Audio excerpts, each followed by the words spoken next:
Buenas tardes a todas y a todos. Muchas gracias por su presencia. Vamos a dar comienzo a este panel que es el último del día de hoy y previo al coloquio entre el licenciado Atilio Borón y el expresidente Rafael Correa. Dado que los tiempos nos corren y que mucho se ha dicho aquí del lawfare, no voy a hacer ningún prolegómeno y entonces vamos a escuchar directamente a estas 4 personalidades que representan los 4 casos emblemáticos del lawfare en nuestro continente y que ha hecho añicos las bases o las garantías mínimas de nuestras democracias en Latinoamérica. Así que para empezar vamos a escuchar a una gran mujer muy querida por todos nosotros, que no solo ha sido fiscal, no solo ha sido docente, no solo ha sido la primer jefa de la Agencia Federal de Informaciones, de inteligencia, que ha democratizado la inteligencia en la Argentina, sino que además es la presidenta de Justicia Legítima, un destacado miembro de nuestra organización y, como dijo recién alguien atrás, un fenómeno. Bueno, muchas gracias. Le doy la palabra a Cristina Camaño. Bueno, gracias Claudia. Una presentación de una amiga.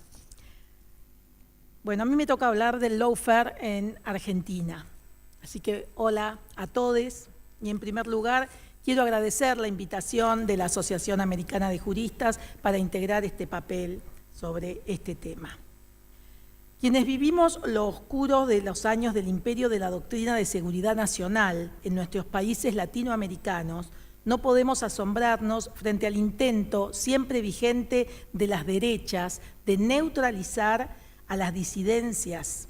Escondidos detrás de una falsa defensa de la democracia, utilizaron al Estado para perseguir, encarcelar, torturar, extorsionar, violar, asesinar y desaparecer a quienes le disputaban la hegemonía política, cultural y social. Las dictaduras del siglo XX de América Latina y del siglo XXI, en particular Bolivia, tiñeron de represión a la política e imprimieron a los movimientos populares una gimnasia constante de resistencia a los autoritarismos. El objetivo era quitarlos del medio, si era necesario, asesinando a miles de personas y desapareciendo los cuerpos. El fenómeno del lawfare, que no es más que un mecanismo disfrazado de legal y republicano de la misma estrategia, aparece como respuesta a un proceso de integración política de los movimientos populares que lograban gobernar sus países a través del triunfo de las urnas. Los gobiernos populares avanzaron en la implementación de políticas redistributivas y antimonopólicas que desafiaron la relación de poder nacional y regional. Y como si esto fuese poco, los líderes y lideresas pusieron sus esfuerzos en la creación de nuevos espacios de articulación y cooperación internacional. Organismos multilaterales como la CELAC y la UNASUR tensionaron también la estrategia en contra de los sectores populares. Esta vez la respuesta no fue un golpe de Estado, a excepción de Bolivia, claro. Esta vez la respuesta fue utilizar las redes creadas durante años en los sistemas de administración de justicia para exterminar el poder popular. La clave estuvo en la palabra corrupción. A partir de ella se habilitó un sistema de persecución política a todo gobierno o estrategia popular. Con el fin de convencer a la ciudadanía, se usaron los medios hegemónicos. Así, en esta guerra judicial y bajo la excusa de combatir la corrupción, se violaron principios y garantías constitucionales. La concentración mediática merece un análisis particular en este relato. Los medios ya no solamente venden la mercancía información, sino que se transformaron en corporaciones monolíticas, en algunos casos multinacionales, dedicadas a múltiples negocios. Por ejemplo, en Argentina, Voy a poner un ejemplo que todos conocemos, el grupo Clarín, además del diario, los canales Todo Noticias y Canal 13 y las radios Mitre AM y la 100 FM, es dueño de Cablevisión, que concentra el servicio de televisión por cable y streaming on demand, e internet y telefonía, tanto celular como fija. Para que se entienda, Clarín produce los contenidos, los difunde a través de sus medios y tiene la red por donde esa información viaja, el paquete completo. En el caso de la empresa comandada por el grupo Clarín, ese rol le da un poder extraordinario. ¿Cómo se relaciona este grupo con el lawfare? Por un lado, los medios del grupo participaban en la amplificación de las denuncias por la supuesta corrupción, dándoles por ciertas, muchas de las cuales fueron cayendo a medida que se avanzaba el trámite judicial y sostenían las agendas con historias espectaculares. Cuento un ejemplo.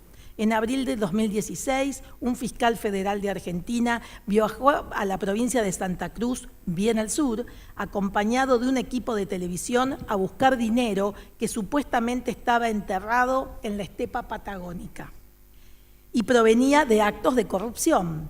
Durante varios días, con la ayuda de una excavadora, se dedicaron a hacer pozos donde obviamente no había nada, pero las cámaras mostraban el show y el relato anticipaba un éxito que nunca sucedió.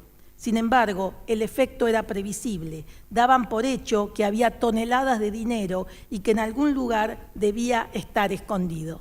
Esto dio lugar a la frase "se robaron un PBI", que llegó a "se robaron 2 PBI", ¿no? Bueno, aunque no solamente de noticias falsas se nutrió el lawfare, si hablamos de medios de comunicación. Vamos a seguir con el ejemplo del grupo Clarín. Tiene conocidos nexos con fundaciones vinculadas a la derecha política de distintos países. Financiados desde el exterior, periodistas y funcionarios judiciales viajaban a cálidos destinos turísticos donde iban a participar de capacitaciones. Resulta que esas capacitaciones en realidad eran reuniones políticas donde jueces, fiscales y subalternos armaban masa crítica y las usaron cuando las necesitaron. Lula, Cristina, Dilma, Correa, Milagro Sala y cientos de más o menos anónimos debieron enfrentar procesos judiciales condicionados por la agenda de la derecha. Mientras tanto, los gobiernos del lawfare avanzaban con más o menos ímpetu en la restauración neoliberal. Porque nunca hay que olvidarlo, detrás del lawfare está el poder económico que no acepta discutir su tasa de ganancia. El poder real se oculta detrás de jueces, fiscales, periodistas, políticos y poder corporativo, empresas transnacionales. Los intereses no solamente son nacionales, sino globales. Lo vemos a diario, cuando empresas, países y medios de comunicación dicen a coro las mismas palabras, casi sin ponerse colorados.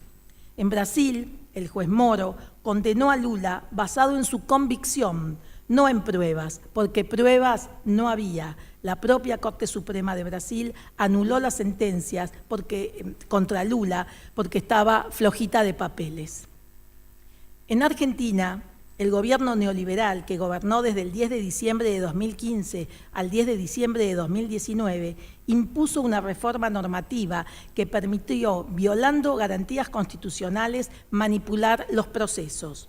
La ley del arrepentido es la ley del lawfare. La diseñaron para esquivar los derechos de quienes enfrentaban una acusación. Quitarle a una persona su derecho de defensa implica dejar a esa persona desprotegida frente al poder punitivo del Estado. La ley del lawfare tiene otra trampa. Permite a los funcionarios judiciales negociar la declaración con quien ya no puede defenderse. Mientras hacían un uso abusivo de la prisión preventiva, negociaban un guión funcional al show del lawfare. Así, empresarios y exfuncionarios decían lo necesario para recuperar su libertad. Quienes no lo hacían continuaban detenidos. Y luego, claro, esas declaraciones se difundían en los medios de comunicación. No importaba que la causa luego perezca, muera. cuando avanzaba en las distintas instancias judiciales, porque sistemáticamente sucedió eso. Lo importante era el aquí y ahora, en coordinación con el gobierno nacional macrista, que aprovechaba el desprestigio de los y las principales referentes de la oposición para su restauración neoliberal. La expresidenta Cristina Fernández de Kirchner tuvo 14 imputaciones durante el periodo macrista, de las cuales en 11 ya fue sobreseída. Las otras 3 siguen vigentes. La figura del arrepentido viola el derecho del artículo 18 de la Constitución, que establece que nadie está obligado a declarar contra sí mismo. En este punto existe una falacia al decir que el autor o partícipe de un delito voluntariamente reconoce el hecho. Pensemos así: el vicepresidente Amado Boudou fue acusado públicamente. Lo detuvieron de madrugada en su casa el 3 de noviembre de 2017. Difundieron la foto de la detención en ropa interior. Lo llevaron a una alcaidía judicial hasta que le tomaron la indagatoria. Insisto, estaba a derecho. Prueba de ello es que lo fueron a buscar a su casa. Amado no aceptó el trato y recién salió de prisión a fines de julio de 2021, después de estar 5 años y 10 meses preso. La figura del arrepentido también viola el principio de culpabilidad, por el cual una persona solo puede ser penada en la medida de sus actos. El artículo 41 ter del Código Penal dispone una disminución de la pena para aquellas personas que cooperen, de manera que la pena impuesta se ve directamente afectada por la conducta procesal del sujeto y, por lo tanto, la sanción deja de tener vinculación con la culpabilidad personal en el hecho cometido. También viola la igualdad ante la ley prevista por el artículo 16 de la Constitución y el artículo 24 de la Convención Americana sobre Derechos Humanos, ya que la pena que se le impone al arrepentido se ve influida por su comportamiento a lo largo del proceso, lo que produce un trato desigualitario y discriminatorio en relación con los sujetos que no tuvieron información especial sobre el hecho en el que participaron. Así, quien primero fuese detenido o primero confesase, contará con ventajas frente a las siguientes personas involucradas porque tendrá menos recursos para llegar a un acuerdo con la Fiscalía. En la Argentina del lawfare también se violó la garantía del juez natural. Trasladaron jueces, digitaron sorteos, hicieron forum shopping, es decir, eligieron a los jueces amigos para que lleven adelante sus denuncias por corrupción y orientaron investigaciones para garantizar que tanto en la etapa de investigación como durante los juicios orales y en las instancias de revisión de las condenas, los tribunales estén integrados por magistrades que forman parte del acuerdo del lawfare para aniquilar políticamente a referentes de fuerzas políticas que formaron parte de gobiernos populares. También abusaron de la prisión preventiva como método no excluyente de la persecución judicial política. En el caso de los blancos del lawfare se hizo un uso extorsivo de la prisión preventiva como moneda de cambio para lograr las confesiones de los imputados. Así, la función del encarcelamiento sin condena se usó para quitarlos del escenario político, sobre todo cuando esas figuras contaban con la legitimidad de una parte importante de la sociedad. Violaron el derecho a la privacidad al utilizar escuchas telefónicas que debían ser destruidas porque no referían a ningún delito. Sin ir más lejos, en la AFI encontramos 220.000 escuchas que no deberían estar allí porque los originales habían sido entregados a la justicia. Por lo tanto, la agencia tendría que haber destruido las copias. ¿Para qué sirvieron? Para hostigar mediáticamente a exfuncionarios y exfuncionarias y construir un clima social persecutorio, porque es más fácil violar los derechos de quien ya es culpable públicamente. Eso es parte del espectáculo. El gran profesor Julio Mayer sostenía que la violación de la correspondencia, que se amplía a las comunicaciones personales de todo tipo, es una de las medidas más invasivas, incluso más que el allanamiento del domicilio, por la posible duración en el tiempo y la pluralidad de afectados.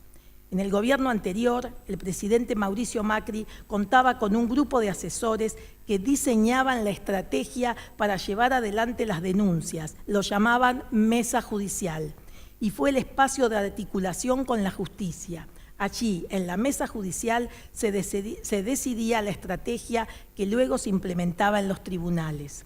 Actualmente hay una investigación judicial en curso, donde están imputados exfuncionarios de ese gobierno, como el exministro de Justicia, el ex jefe de gabinete, el exdirector de la AFI y hasta el propio expresidente por realizar esas maniobras. Tenemos otro caso, otro ejemplo, Alejandra Gil Carbó. No suele aparecer como un ejemplo del lawfare, sin embargo, es por demás elocuente. La ex Procuradora General de la Nación renunció a fines de 2017, durante el gobierno de Mauricio Macri, mientras sufría situaciones de persecución política y judicial. Incluso un reconocido operador judicial, hoy escondido, prófugo en Uruguay, con pedido de captura internacional, llegó a amenazarla con mandar a detener primero a sus hijas y luego a ella. Decía que el caso de Alejandra es por demás elocuente porque le inventaron una causa judicial con una supuesta denuncia anónima que llegó a un juzgado en un sobre. Resulta que la acusaron de concretar la compra de un edificio para la Procuración General de la Nación, cuya necesidad y especificaciones había sido determinada por procuradores, hombres, anteriores. Pero más allá de eso, está comprobado que no hubo negociaciones incompatibles con su función, que no obtuvo ninguna ventaja, que no participó de los hechos investigados y, sobre todo, que el Estado no tuvo ningún perjuicio económico producto de la operación. Sin embargo, aplicaron el método de siempre, una denuncia penal basada en un arrepentido o un anónimo, engordan el clima a través de los medios de comunicación y planifican las maniobras desde mesas de coordinación judicial integradas por funcionarios de la justicia, servicios de inteligencia, medios y operadores de todo tipo. Quiero ser clara respecto a Alejandra Gil Carbó. La amenazaron desde la Casa Rosada y el Ministerio de Justicia de Mauricio Macri. ¿Por qué? Porque encarnaba un modelo de servicio de administración de justicia incompatible con los planes neoliberales. Pero eso no terminó en 2017. Como suele suceder, una vez que lograron su objetivo de hacerla abandonar el cargo, mantuvieron la causa abierta para evitar que vuelva a la agenda pública y denuncie la persecución que sufrió. Alejandra brindó su testimonio a la justicia en la investigación por la mesa judicial macrista. Nosotros en la AFI encontramos los correos electrónicos de las convocatorias a esos encuentros. Incluso nos dimos cuenta de la importancia que tenía la Agenda Federal de Inteligencia en la estrategia macrista, ya que si Gustavo Arribas no podía asistir, posponían los encuentros. Estos tratamientos de escarmiento, de cómo te atreves, pensamos también en Milagro Sala, 2.483 días presa. Sobre todo se le aplican a las mujeres, al igual que cuando le pusieron a la actual vicepresidenta 8 indagatorias el mismo día. Los hombres son más empáticos con los hombres, pero no con las mujeres que se atreven, que son fuertes, innovadoras, honestas, a las que se somete al lawfare de forma más descarnada. La democracia y el Estado de Derecho viven arrinconados por este tipo de situaciones. Los gobiernos populares van a enfrentar de forma reiterada serias dificultades de gobernabilidad si no impulsan reformas de fondo. Una de las primeras decisiones que tomó el presidente Alberto Fernández para comenzar a desarmar el andamiaje del lawfare fue intervenir la Agencia Federal de Inteligencia, una de las herramientas históricas de la persecución judicial a las disidencias al neoliberalismo. Luego le quitó la función de auxiliar de la justicia. Fue la primera reforma judicial. La AFI tomó parte del lawfare e intervino en la persecución de los dirigentes populares. Porque hacer espionaje político es hacerle trampa a la democracia, y eso me parece que hay que tenerlo muy claro. Fui convocada en diciembre de 2019 para llevar adelante la tarea de sanear la AFI, una agencia que el propio presidente denominó los sótanos de la democracia. Puedo decir con orgullo que trabajamos para que la AFI se transforme en un organismo que respete el Estado de Derecho y que produzca información de calidad sobre temas específicos relacionados con el desarrollo integral de la nación. El presidente empeñó su palabra en su discurso de asunción frente a la Asamblea Legislativa de que el Estado no debe perseguir a quienes cuestionan las políticas implementadas desde el gobierno. Sin embargo, el lawfare sigue sin la AFI, pero con el resto de los actores nombrados, corporación judicial, medios hegemónicos, el establishment y los políticos neoliberales. Queremos que nuestros países avancen en el camino del desarrollo con justicia social. La Argentina está en eso, porque sin Estado de Derecho no hay democracia.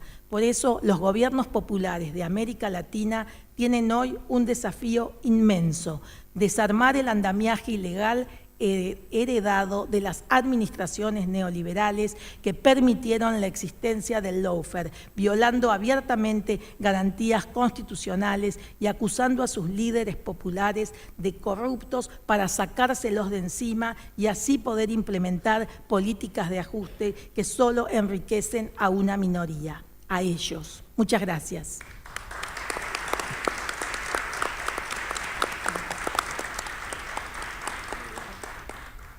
Muchísimas gracias, Cristina. Muy claro, muy descriptivo todo. Bueno, para continuar, entonces, vamos a darle la palabra a quien es nuestro secretario general continental, un destacado colega, abogado brasileño, Luis Carlos Moro, para nosotros el bueno. Bueno, él es catedrático, por supuesto, y además ha presidido la Asociación Latinoamericana, ¿verdad?, de Abogados Laboralistas, y además es un destacado miembro de la orden más grande del mundo, ¿sí?, que es la Orden de Abogados del Brasil. Sí, podemos decir que es la orden, por lo menos la más numerosa, ¿verdad? Bien, sin más, entonces vamos a escuchar a Luis Carlos, que nos va a describir el otro gran caso de lawfare en Latinoamérica, que es el caso brasileño. Le pido a la operadora, que teníamos un video pendiente previo a su intervención, si lo puede poner.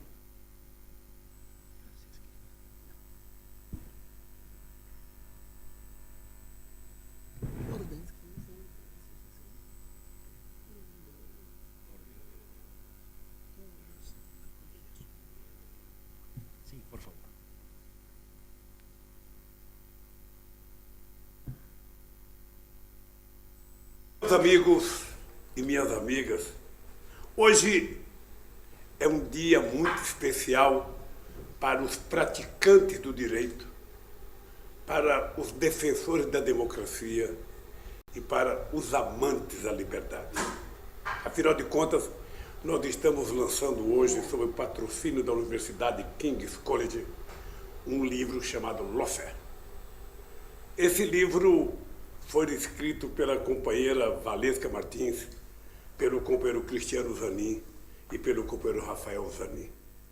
3 advogados brasileiros que trabalharam muito para construir esse livro, para tentar mostrar ao mundo a nova forma sofisticada em que aqueles que querem burlar o direito estão fazendo para condenar pessoas que eles têm divergência política, econômica, ideológica. Eu estou falando do lawfare, um livro conceitual que conta a mais sofisticada tentativa, sabe, de condenar as pessoas da qual você não concorda politicamente. Eu acho que a Valesca, o Zanin e o Valim tiveram um trabalho extraordinário e eu gostaria que vocês lessem esse livro, que está sendo lançado agora na sua publicação em inglês, porque é importante que o mundo inteiro se dê conta da novidade de um sistema de condenação político chamado lawfare, utilizado também no Brasil contra a figura de um ex-presidente do Brasil, contra a minha figura. Vocês sabem que eu fui condenado e fiquei preso 580 dias, na mais extraordinária mentira já contada e arquitetada pela Polícia Federal, pelo Ministério Público, por um juiz, com a complacência dos meios de comunicação. É como se fosse uma quadrilha montada a serviço, inclusive, de interesse de estrangeiros, porque, no meu caso, teve a participação massiva do Departamento de Justiça dos Estados Unidos e teve a participação passiva do Ministério Público da Suíça, contribuindo com o Ministério Público brasileiro, com o juiz brasileiro, com as investigações brasileiras, para corroborar a mentira contada contra mim. Nós, graças ao Cristiano Zanin e à Valesca, graças à publicação desse livro e graças à dedicação e à competência, sabe, dos meus advogados, nós conseguimos mostrar a farsa, conseguimos provar a mentira e, ao mesmo tempo, conseguimos provar a minha inocência. O lançamento desse livro é um novo marco na história jurídica, eu diria, do mundo, da América Latina, sobretudo, e de outros países em desenvolvimento, que tenham qualquer conflito econômico de suas empresas com empresas americanas. Foi o que aconteceu no Brasil. A tentativa de destruir a indústria de engenharia civil, de destruir a indústria de óleo e gás, de tentar destruir a Petrobras. Ou seja, todas as empresas que eram competitivas com empresas americanas foram processadas e algumas fecharam, foram à falência, num processo, eu diria, muito sofisticado que envolve a imprensa, o Ministério Público, a Polícia Federal e o Poder Judiciário. Graças, e eu quero repetir, graças à competência dos meus advogados, da Valesca e do Zanin, graças à competência da publicação desse livro, que agora vocês irão receber em inglês, é que a gente conseguiu desvendar esse mistério. E eu acho que o mundo inteiro precisa se preparar para esse novo modo sofisticado de processar adversários políticos. Aqui na América Latina nós tivemos o meu caso no Brasil, tivemos a Argentina, tivemos o Equador, tivemos a Bolívia, tivemos El Salvador e tivemos outros casos em outras partes do mundo. E esse livro é uma leitura necessária para que a gente aprenda a brigar e não permita nunca mais que o Poder Judiciário esteja a serviço da mentira, a serviço da falsidade, a serviço, sabe, eu diria, da destruição da luta política e ideológica em cada país. Eu quero agradecer a todos vocês que estão assistindo o lançamento desse livro. Quero agradecer ao nosso palestrante, o nosso companheiro Alfredo Saad Filho, chefe do Departamento de Desenvolvimento Internacional da Faculdade de Londres, King's College. E quero agradecer também ao companheiro Johnny Watts, que é assessor do Instituto Lawfare. E quero desejar, querido Zanin, boa sorte, querida Valesca, boa sorte, querido companheiro Valim, boa sorte. E eu quero que vocês saibam que eu li o livro de vocês, não sou advogado, mas depois que eu li, eu cheguei à conclusão: todo advogado ficará muito mais advogado, ficará muito mais competente e ganhará muito mais causa e inocentará muito mais inocentes do que em qualquer outro momento da história do direito no mundo. Parabéns pelo lançamento e que a gente consiga vender muitos livros para que muitos advogados tenham acesso e possam defender seus clientes com a mesma competência que vocês me defenderam. Boa sorte e um grande abraço a todos os participantes.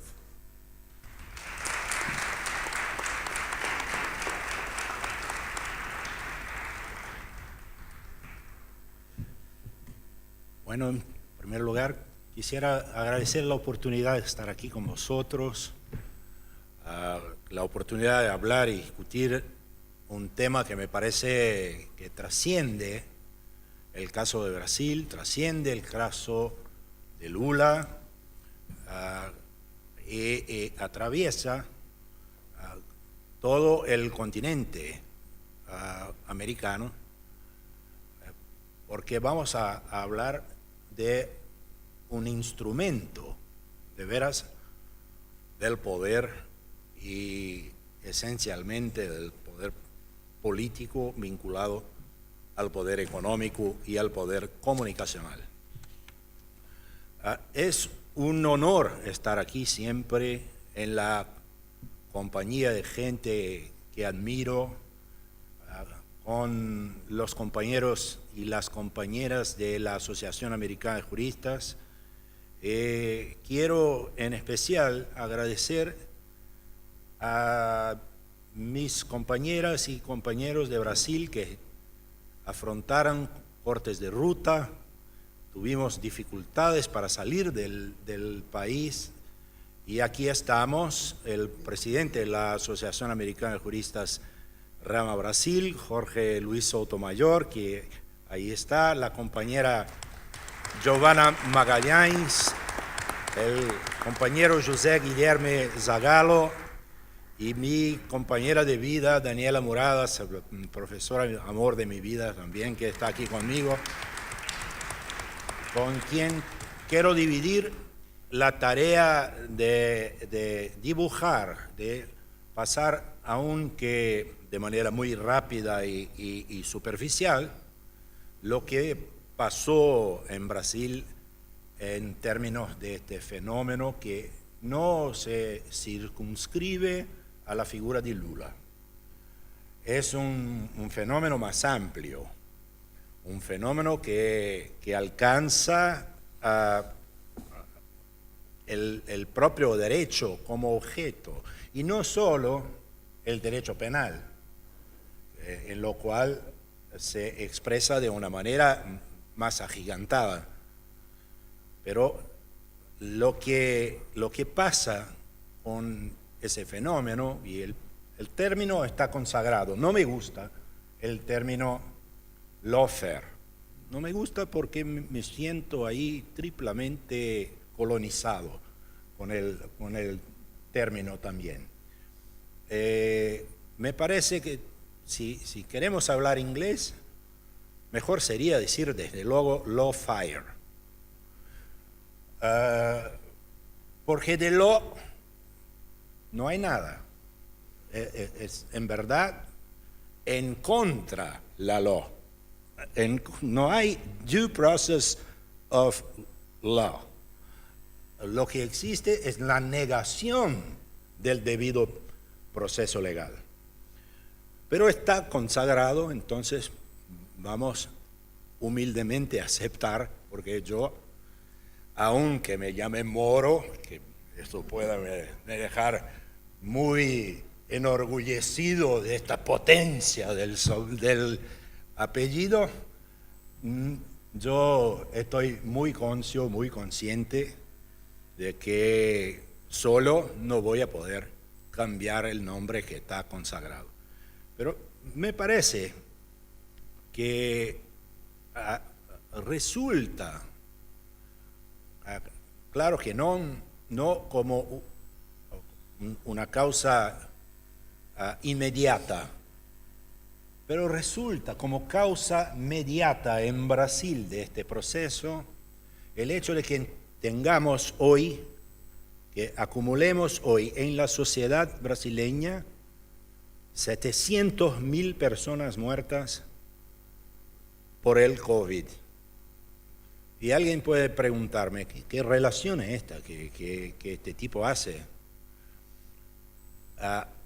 Bolsonaro no es un tipo que nace del nada.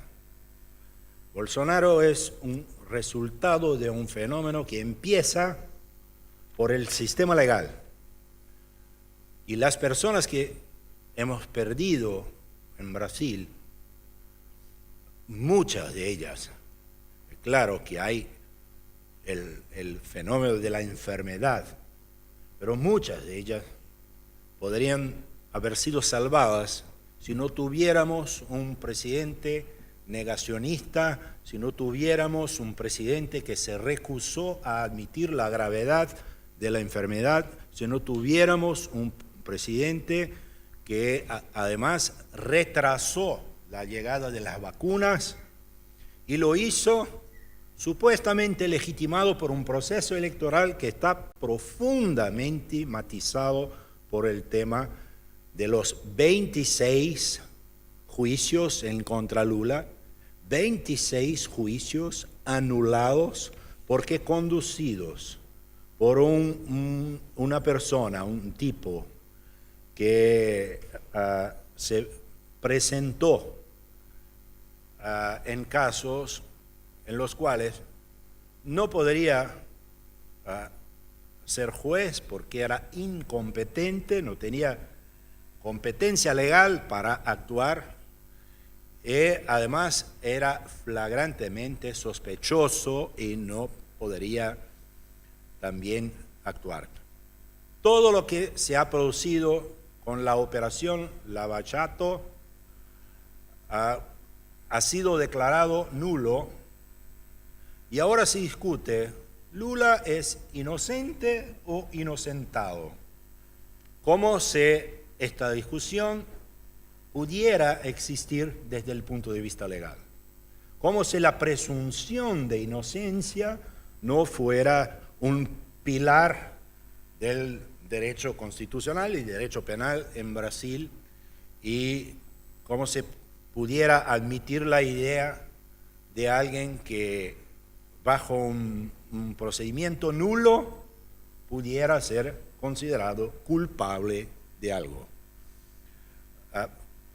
Bueno, este es un proceso que revela, en verdad, enfermedades sociales,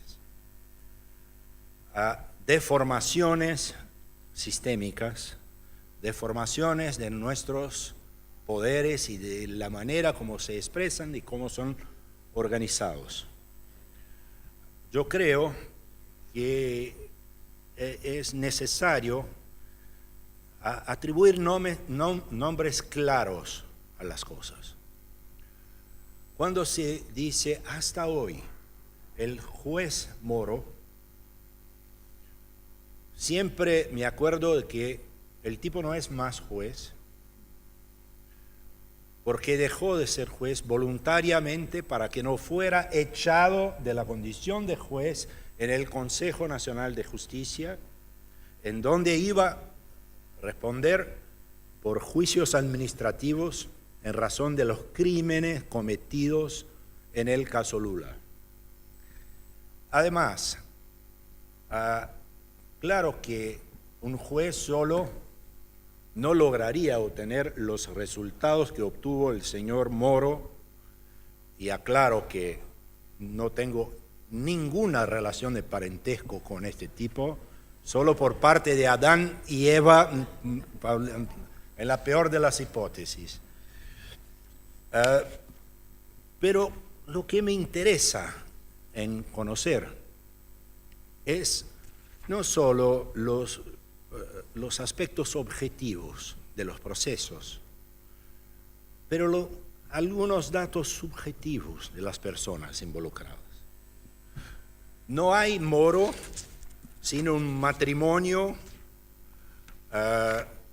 con un fiscal y todo un grupo de fiscales que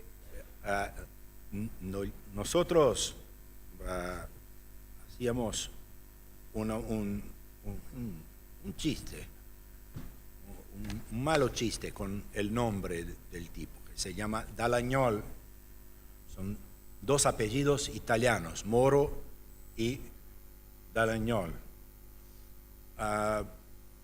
ambos ubicados en un estado de Paraná.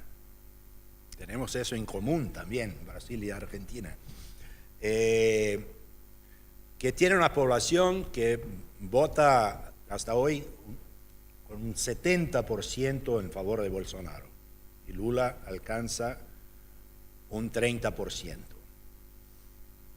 Lo que pasa es que, aunque sea un poco natural que los jueces, y perdónenme los jueces que eventualmente estén aquí con nosotros, que los jueces acaben infectados por un virus muy grave que le provoca una enfermedad que yo llamo de juicitis, porque se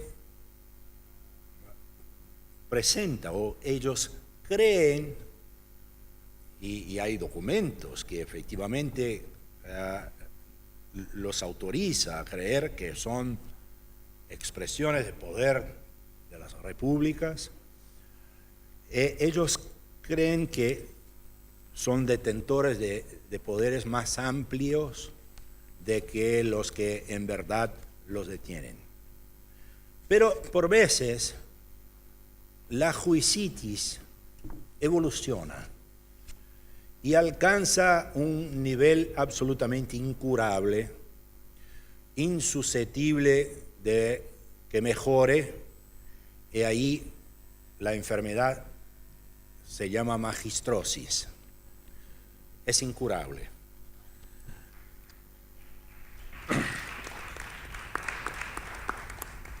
El mismo virus, cuando ataca en la Fiscalía y en el Ministerio Público, produce la fiscalitis aguda. Y cuando se agudiza, la fiscalosis. Y lo que pasó en Brasil ha sido eso. Un grupo de fiscales es cooptado por el Departamento de Justicia de los Estados Unidos. Recibe ahí lesiones, aprende a cómo hacer una persecución criminal / política con tecnología norteamericana de última generación, filtrada por criterios ideológicos, y vuelve a Brasil con este instrumental y pone en marcha no solo un proyecto personal de ambos, Dallagnol, nosotros lo llamamos Deus Lagnol, porque se imagina con poderes divinos, ungido por algo que le otorga una autoridad moral, supuestamente moral, son todos moralistas, y hace con que él empiece un proceso persecutorio que tiene como figura ápice en la cumbre de este dibujo Lula, pero diversos partidos políticos en Brasil y liderazgos importantes. Se hace una búsqueda no solo de Lula, sino de todo el entorno de sostenimiento político de Lula. Eso se produce con un increíble grado de espectacularización y estigmatización. Y eso los jueces y los fiscales, por más magistrosis y fiscalosis que tengan, no logran hacer solos. Necesitan de medios de estigmatización, medios de espectacularización de lo que hacen, en medios que le otorguen un conocimiento público de ellos, de su trabajo, y casi una incontestabilidad de lo que hacen. Eso cumplió una gama grande de medios de comunicación en Brasil, bajo el liderazgo inequívoco de la Red Globo, que hoy arrepentida porque percibió lo que ha producido, hace una búsqueda por salir de esta incómoda situación de una red promocional del obscurantismo, del atraso y del ataque explícito a la democracia.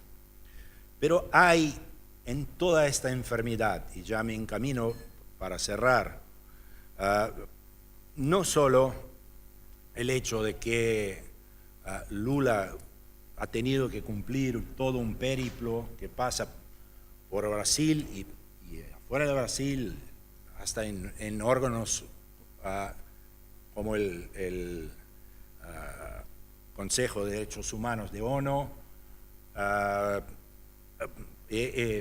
hasta que salga sin que deba nada a la justicia.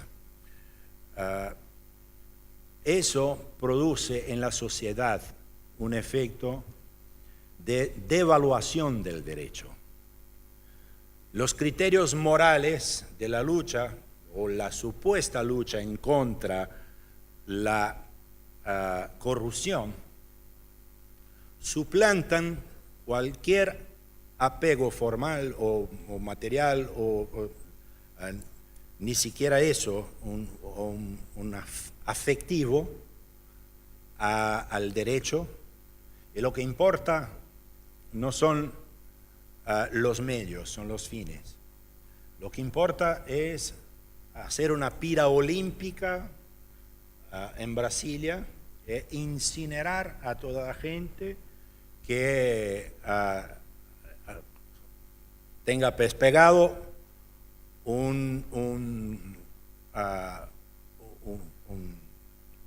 una estampilla de corrupto. Eso produce astronómicos efectos en la sociedad. Produce y deflagra no solo deficiencias y enfermedades en el ejercicio del poder punitivo estatal, en el poder judicial, en el Ministerio Público, en la estigmatización no solo de los acusados, sino de los abogados, de los defensores, pero deflagra también una sensación de impunidad al poder privado. Produce una sobrevalorización del poder punitivo privado. Es decir, si Lula, que ha sido 2 veces presidente de la República, está arrestado, cumple 580 días en la cárcel, sin culpa formada, con un proceso absolutamente imaginario, lo que pueden hacer los empleadores con sus empleados en términos de asedio moral, asedio electoral, asedio de todas las formas, lo que pueden hacer los maridos, los esposos con sus esposas en el ámbito domiciliario, lo que pueden hacer los líderes comunitarios en relación a su gente, lo que pueden hacer las milicias que están organizadas en la sociedad brasileña, pueden hacer todo. Y lo más increíble, el tipo que, ejemplo más evidente de eso, que es el juez Moro, sale absolutamente sin ninguna consecuencia del Poder Judicial, ingresa en el gobierno como ministro de Justicia del gobierno Bolsonaro. En la primera rusga que tienen, él, como un moralista supremo, sale del gobierno acusando a Bolsonaro y después, en el proceso electoral, vuelve a caminar de manos dadas con Bolsonaro y gana una elección en la cual, a mi criterio, no podría ni siquiera se candidatar porque utilizó el puesto de juez, el cargo público de juez, un cargo republicano que debería ser utilizado en favor del servicio judicial, de la función jurisdiccional y no de la autopromoción que le alzó a la condición de uno de los políticos más conocidos de Brasil y afuera de Brasil también, y él, de manitas dadas con Dallagnol, ambos se eligen, uno diputado federal y otro senador de la República por el estado de Paraná, como consecuencia beneficiosa para él del proceso persecutorio que hizo en contra no solo el presidente de la República de la ocasión, como de toda la gente, todos los políticos de izquierda que estaban a su alcance. Es decir, el caso de Brasil me parece un caso libresco de lawfare sin vergüenza, sin ningún pudor, y que hay que ser publicitado, hay que ser conocido, porque eso está se reproduciendo por todos los lados. Se reproduce desde el Departamento de Justicia de los Estados Unidos, que es el lugar donde salió el germen de toda esta gente que está aquí con todas estas enfermedades de las cuales hablamos. Y me parece que el rol que los juristas aquí, en defensa de la democracia, debemos cumplir es un rol no solo de apuntar, denunciar, sino trabajar el orden jurídico para que eso no pueda ocurrir más en ninguna parte, no solo con Lula, no solo con el presidente Correa, que aquí nos da el honor de estar con nosotros, pero en cualquier parte que sea. Tenemos que trabajar para contener a esa gente peligrosa, enferma, empoderada por los medios de comunicación que hoy perdieron el control de eso, porque las comunicaciones hoy no están solo en las teles, en los diarios, en los periódicos, sino se han peligrosamente, entre comillas, democratizado, supuestamente democratizado por los smartphones. En verdad, siguen las informaciones oligopolizadas, manejadas por gente que detiene el poder tecnológico y el poder de manipulación de la verdad. Y me parece que es un gran reto para nosotros juristas que combatamos estos hechos que están adelantados en relación a nosotros. Estamos atrasados, tenemos prisa, hay que contenerlos. Muchas gracias.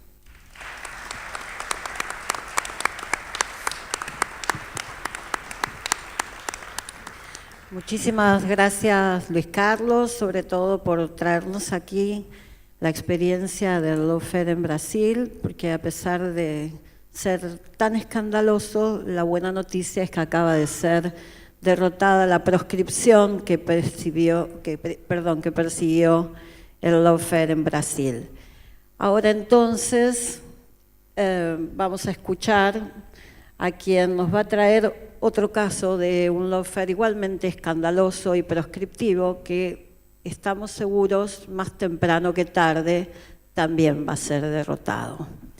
Así que recibimos la palabra de Galo Chiriboga, otro secretario general también, ¿verdad?, de la J, y catedrático también, y ex procurador general de la República de Ecuador bajo el mandato del presidente Correa.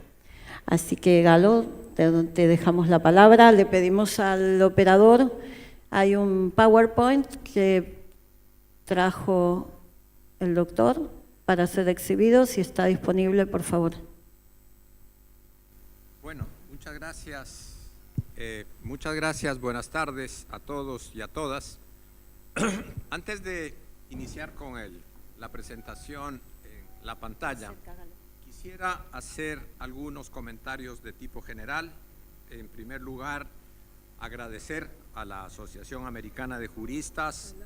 Sí, aló. Ya ven. Comenzamos mal.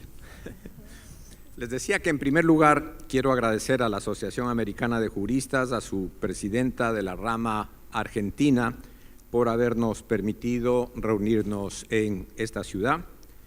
También agradecer a la presidenta, a la directora y presidenta general de la Asociación Americana de Juristas, Vanessa Ramos, una luchadora incansable, pese a las dificultades que en este momento el mundo del derecho pretende enfrentar esta situación tan complicada, que ahora le estamos dando unos nombres diferentes y que quisiera en esta charla poner los nombres que nos pidió ayer Zaffaroni, digamos la verdad. Segundo, a los ciudadanos de esta ciudad de Resistencia, una ciudad realmente entrañable. En pocas ciudades se puede encontrar tanta calidad y calidad artística en sus calles a través de las esculturas que a cada paso uno va encontrando. Es decir, eso es un privilegio que nos ha permitido la suerte, la convocatoria de la Asociación Americana de Juristas, estar en esta ciudad. Pero una ciudad además muy particular, que no ha perdido, pese al embate neoliberal, el concepto de calidad de vida. Aquí se trabaja desde las 7, 8 de la mañana al mediodía y se para. Y van a almorzar a su casa, a reunirse con su familia. Placer que ya nosotros en el resto del mundo no lo tenemos. Conserven eso porque son valores fundamentales que los caracteriza a ustedes.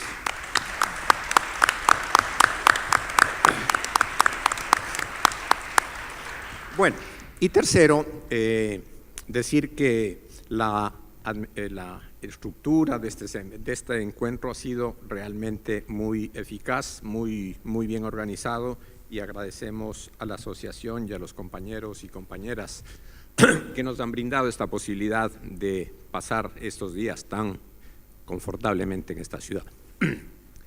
Bien, decía que ayer el profesor Zaffaroni nos invitaba a los juristas a que demos un nuevo enfoque al tema penal, al tema de la justicia, y que la llenemos de verdad. Me llamó gratamente la atención el discurso del gobernador ayer, que mencionó un texto que es muy importante y que sin duda ustedes lo van a tener que leer también, que se llama Infocracia, de un filósofo japonés que se llama Byung-Chul Han.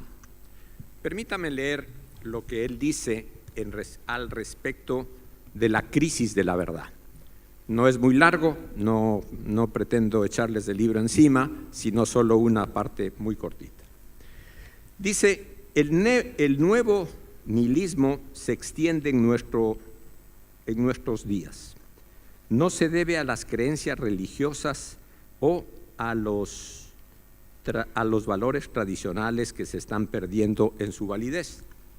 Y ya hemos superado ese nihilismo de los valores que Nietzsche anunció con expresiones como, comillas, Dios ha muerto, o, comillas, tras la transvaloración de todos los valores, o el nuevo liberalismo, el nuevo nihilismo es un fenómeno del siglo XXI, dice este autor.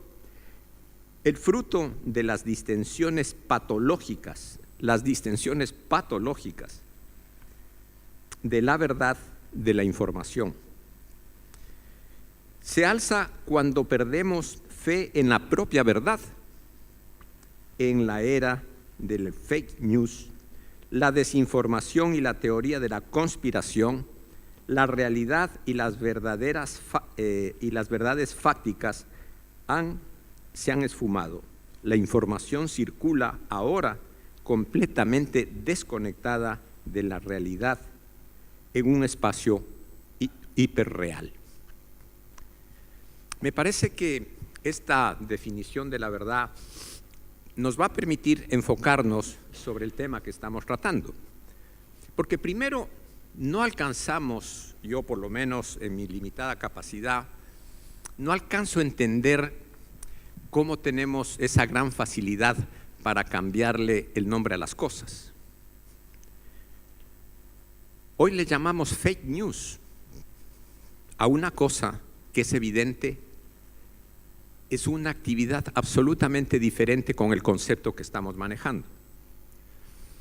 Segundo, quiero recordarles, sobre todo en este país, en Argentina, lo que vivimos hace algunos años y al que le denominamos Plan Cóndor. ¿Qué era el Plan Cóndor? ¿Era un cóndor que volaba por los Andes? No, era una guerra contra el enemigo interno. Hoy tenemos también una guerra contra el enemigo político. Aquí no hay otra cosa que una guerra contra el enemigo político. Y el objetivo de esa guerra es terminar, aniquilar, desaparecer al enemigo político. Y bueno, ¿cómo se hace esto en un sistema constitucional, democrático? Simplemente pasándose por la faja la Constitución y las reglas de la convivencia democrática. Pero para llegar a eso, hay sutilezas tan importantes que las quiero ir evidenciando en esta reunión. Y cuando hablamos de ciudadanos y ciudadanas que han sido detenidas y condenadas, estamos hablando de presos de guerra y de presos de conciencia, porque estas personas piensan diferente a lo que los grupos hegemónicos pretenden que todos pensemos. Y si no tenemos claro que estamos en una guerra y que tenemos que prepararnos a identificar los instrumentos que se usan en la guerra, vamos a seguir nosotros en la cuestión jurídica, que tenemos que hacerlo, pero desde esa perspectiva, desde la perspectiva de la guerra. Y ustedes conocen, como abogados y abogadas, que la guerra también tiene reglas. Y la guerra es la guerra internacional, pero también esto es una guerra. Y también es una guerra económica la que sufren países como Venezuela, en donde cortaron toda su posibilidad de desarrollo con medidas absolutamente ilegales, fuera de las normas del Tratado de Naciones Unidas y de las convenciones internacionales. Eso no es un lawfare, es una guerra económica. Y es una guerra económica que pretende terminar con el enemigo. ¿Y quién es el enemigo? Un gobierno que piensa diferente a los grupos hegemónicos.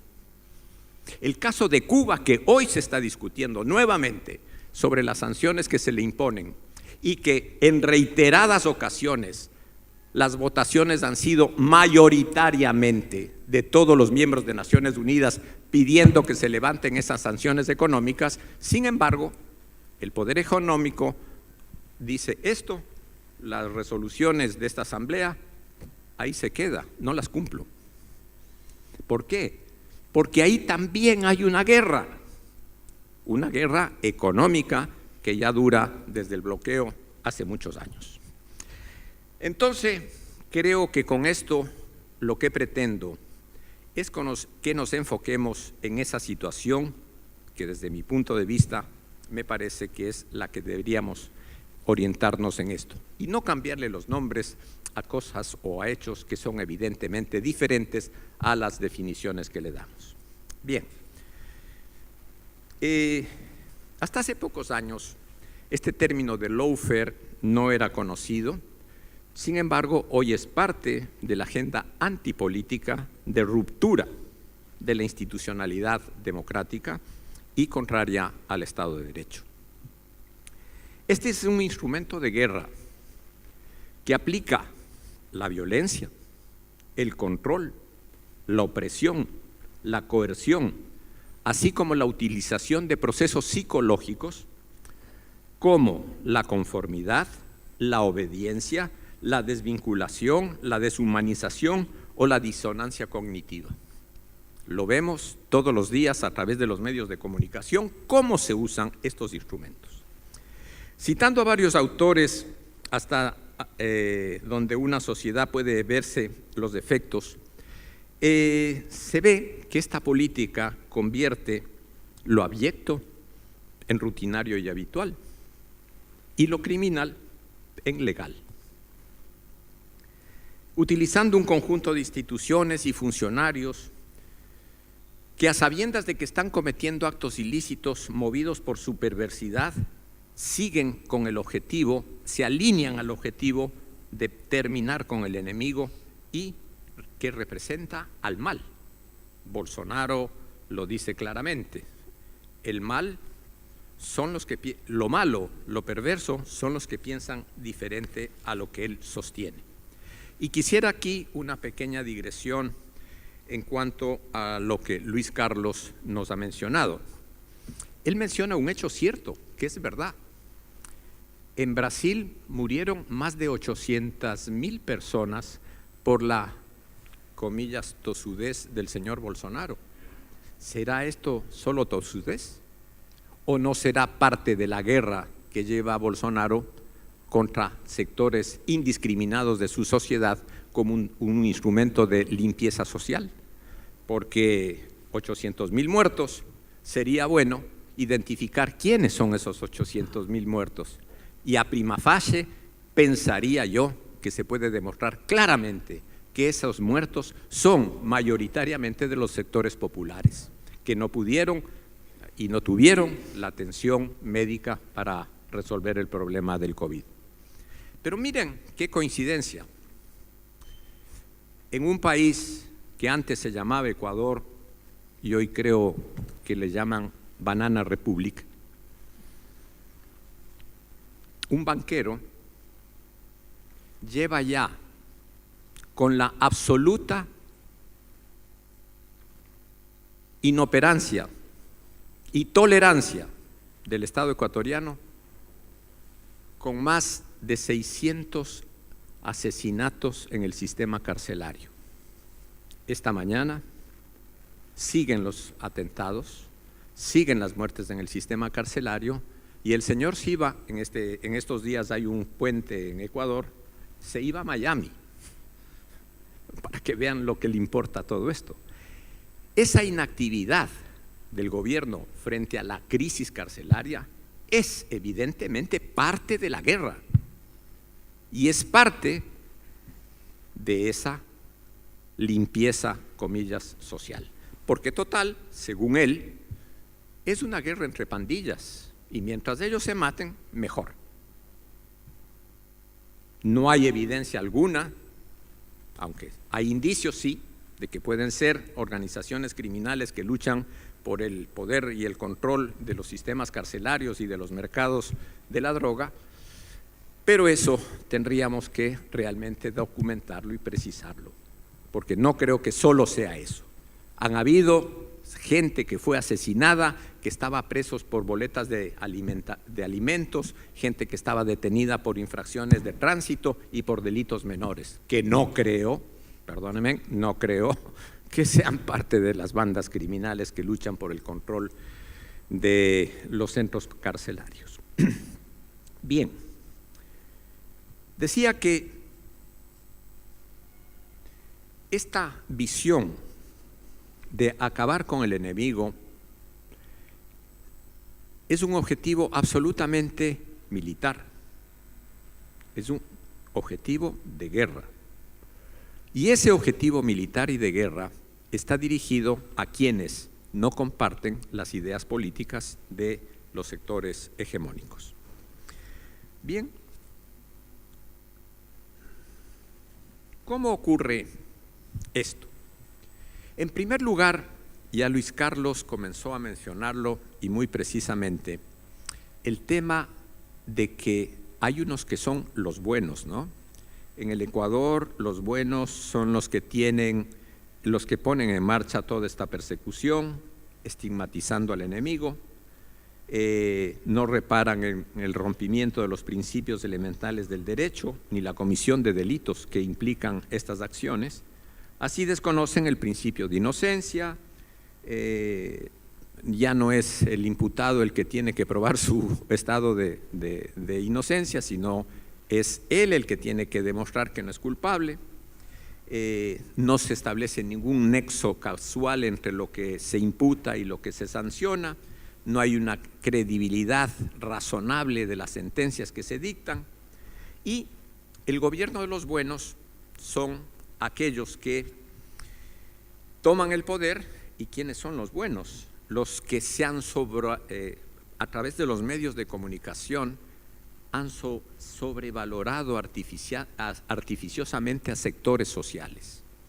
Esos sectores sociales son los sectores poderosos que en Quito se llaman los buenos, los quiteños de bien, los de la élite, los voceros de los medios de comunicación, y son los poseedores de todas las verdades y virtudes democráticas.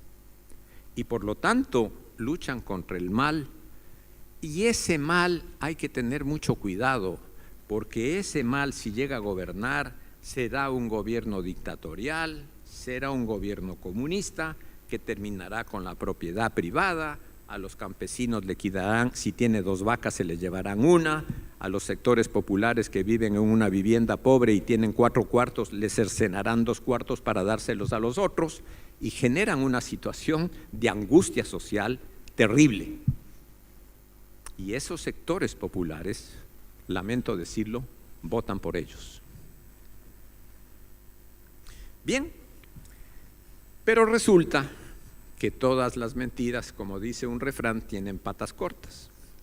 Resulta que en la persecución política de aniquilar al enemigo, los buenos, cuando comienzan a gobernar, tienen resultados como los que estamos comentando. ¿Y cómo se inició este proceso en Ecuador del gobierno de los buenos contra los malos? El caso comenzó por una declaración de un señor que se llamó Moreno, me parece su apellido, y que fue presidente de Ecuador. El señor Moreno fue a Perú a una reunión en la que a los medios de comunicación social le dijo lo siguiente, hablando de los detenidos y de los presos que habían las prisiones que habían ocurrido en Perú. Y este señor le dijo al país y a la comunidad internacional que en el Ecuador no había presidentes detenidos, pero que no perdía la esperanza que después y en el futuro los haya. Clarísima referencia a lo que estaba buscando.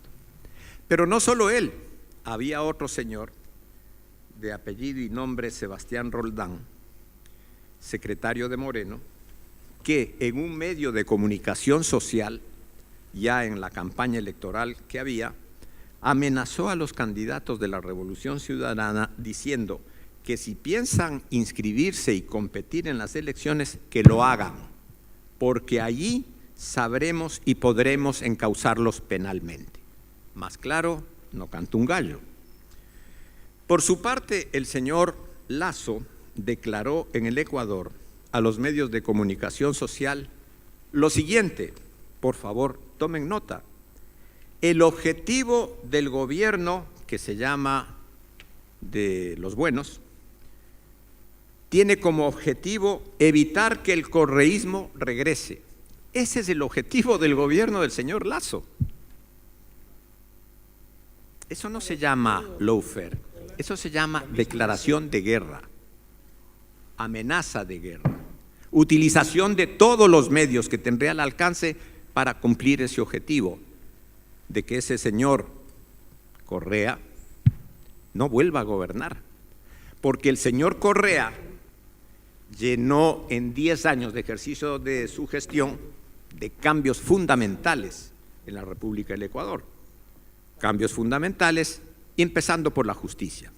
Esta mañana tuve la suerte de asistir al evento en el que intervino Maximiliano Rusconi, en el que decía con toda verdad de que la crisis de la justicia viene desde hace muchos años. Así es.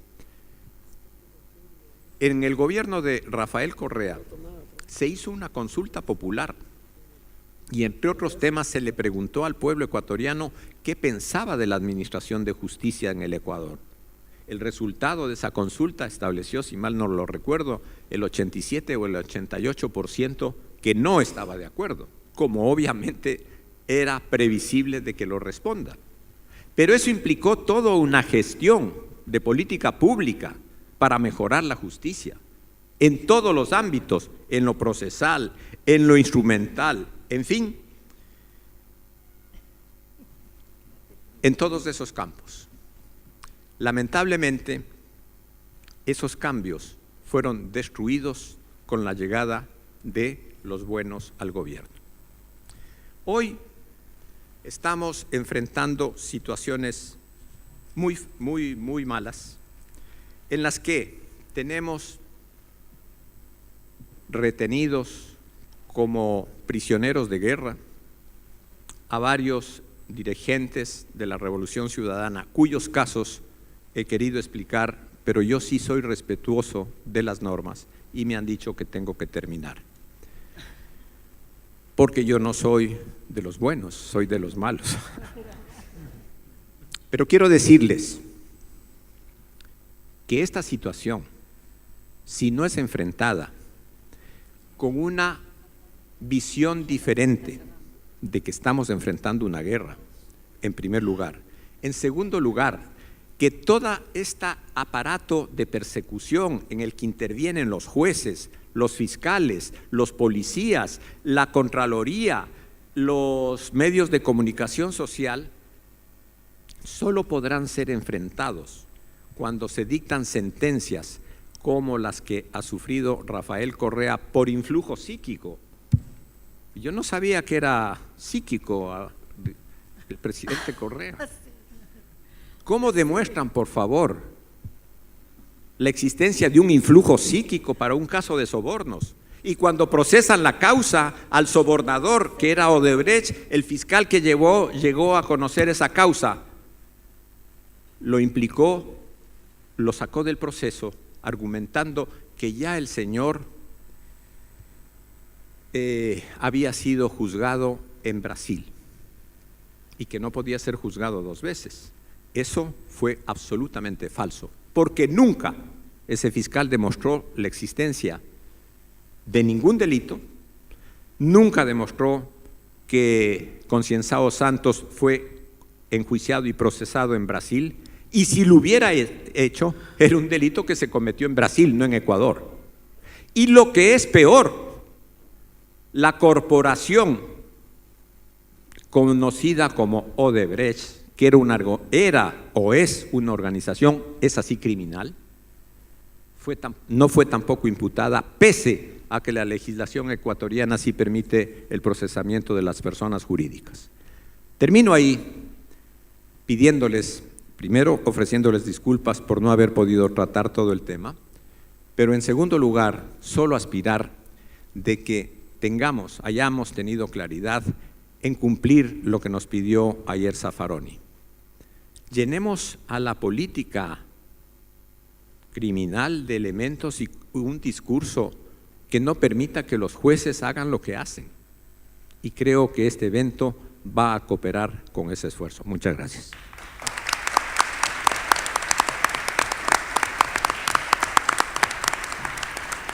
Muchísimas gracias, doctor Galo Chiriboga Zambrano.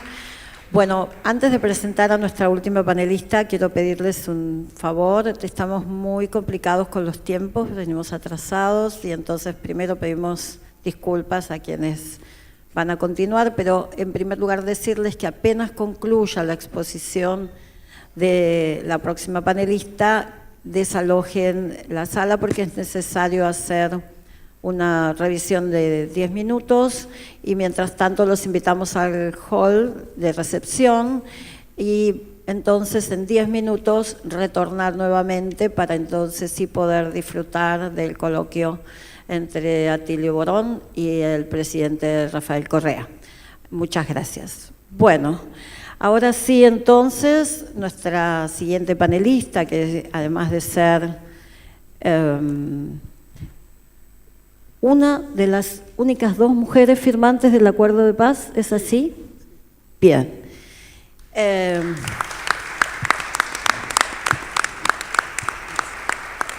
Hito histórico en América, el Acuerdo de Paz del Salvador. Por supuesto que Nidia representaba al Frente de Liberación Farabundo Martí, ¿verdad?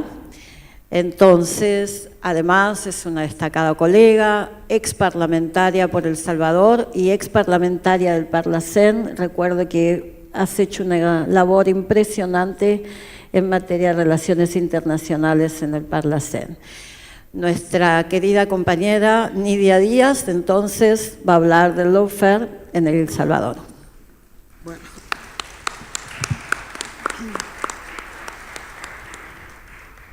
Muchas gracias, ya buenas noches. Un saludo fraterno desde la tierra de San Romero, aquel que un día dijo que la justicia era como la serpiente que solo picaba a los descalzos. Y también de Farabundo Martí, que por cierto estudió cuando era adolescente, a inicios del siglo XX para abogado, y se salió y se fue con los obreros, campesinos, con Sandino a luchar, ¿verdad? Nos motivó a muchos estudiar la abogacía después, porque los que nos identificamos con las causas, ¿verdad?, de lucha, pues decimos, bueno, ¿y por qué quiso ser, siendo hijo de terrateniente y teniendo la posibilidad, ¿verdad? Optó, tomó conciencia, posición de clase, etcétera. En aquel tiempo así era. Y un saludo especial a todos los miembros de la Asociación Americana de Juristas, particularmente a Vanessa, que es nuestra presidenta, a Claudia, que es la presidenta acá de la rama Brasil, perdón, Argentina, no, pero menos mal que nos queremos todos, Brasil y todos los presentes. Yo un minuto, 2 minutos para un contexto, ¿verdad?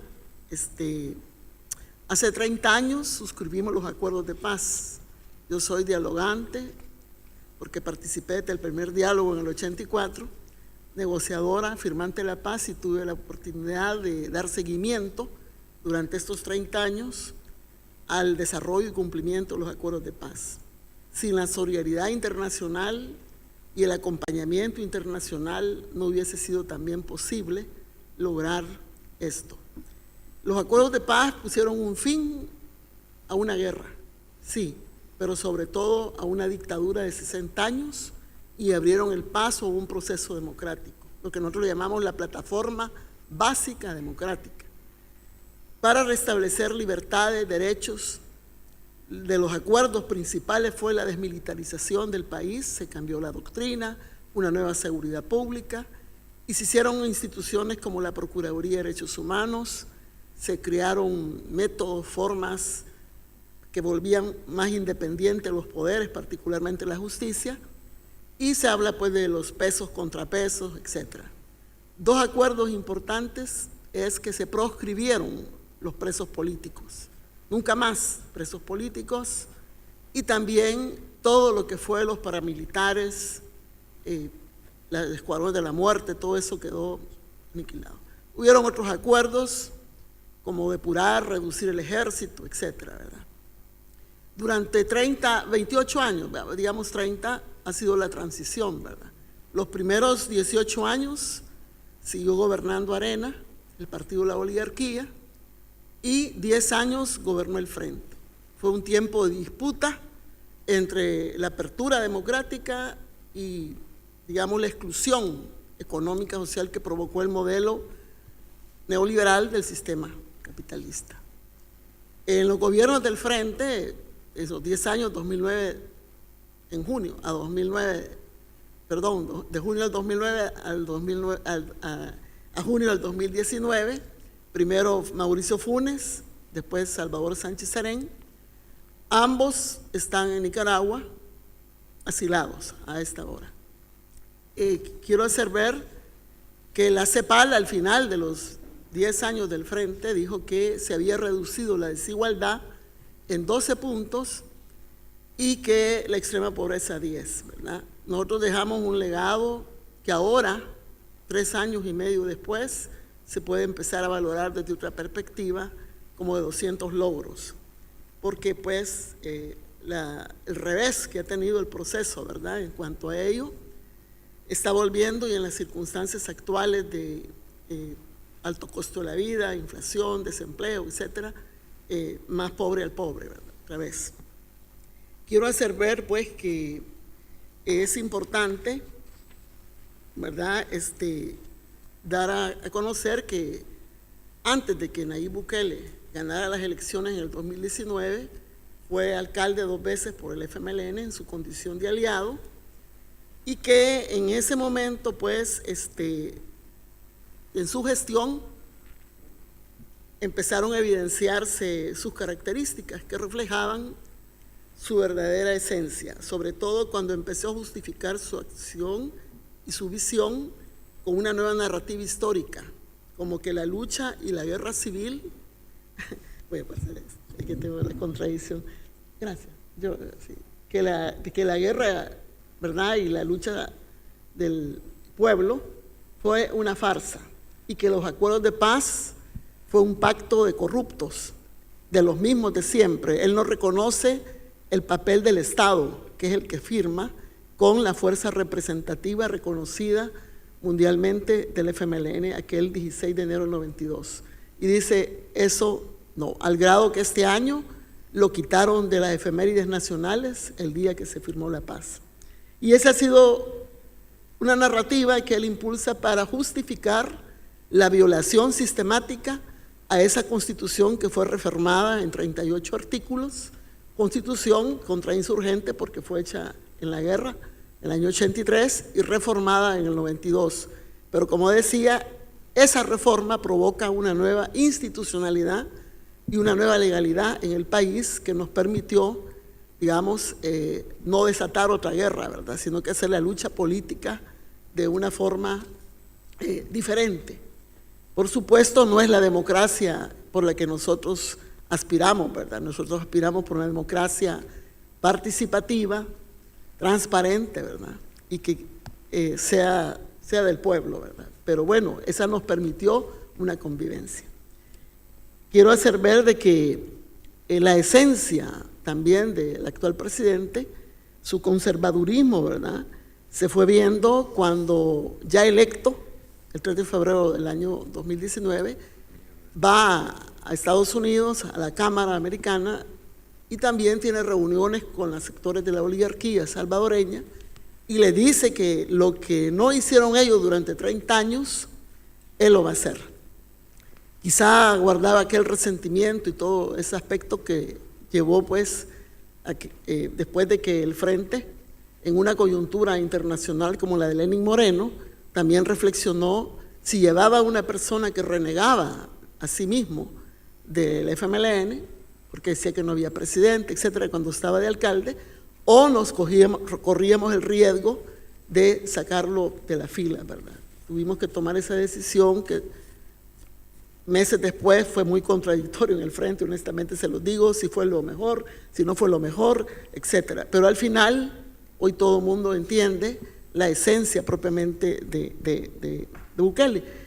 Al nomás tomar posesión, en junio del año 2019, rompe relaciones con la República Saharaui, expulsa a la misión diplomática de Venezuela y reduce los programas de Cuba, Yo Sí Puedo, y también la misión Milagro, ¿verdad? Y también no invita a Nicaragua a la toma de posesión, no quería invitar a China, que acabamos de abrir relaciones diplomáticas con ella en 2018, pero al final llegó.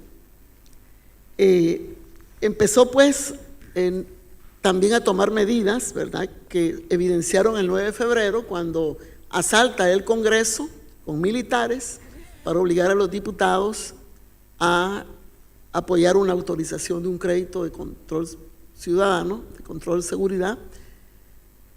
Ahí da un golpe al órgano legislativo, empieza a dirigir la reunión, ¿verdad?, pero lo más grave es la metida de los militares a un recinto que para nosotros marca una independencia total de poder. Eso también evidenciaba pues cosas increíbles, ¿verdad? Por ejemplo, Estados Unidos, Trump en ese momento tiene un embajador que dirigió a los asesores americanos en la guerra, y lo sentaba él siempre en el Consejo de Ministros a la par, ¿verdad? Inclusive el día que se metió a la asamblea, dijo el embajador en Twitter, lo felicito, no sé qué, ¿verdad? O sea que era una visión de acompañarlo en todo ese desmontaje. Quiero hacer ver también de que el vicepresidente de la República, ya en medio de la campaña electoral para diputados y alcaldes, que fue el 2021, dijo de que la guerra había comenzado el 9 de febrero y que era una nueva guerra con nuevos actores y que terminaba el 28 de febrero del 2021 cuando concluyeran las elecciones de legisladores, porque la idea era la toma del Congreso, ¿verdad?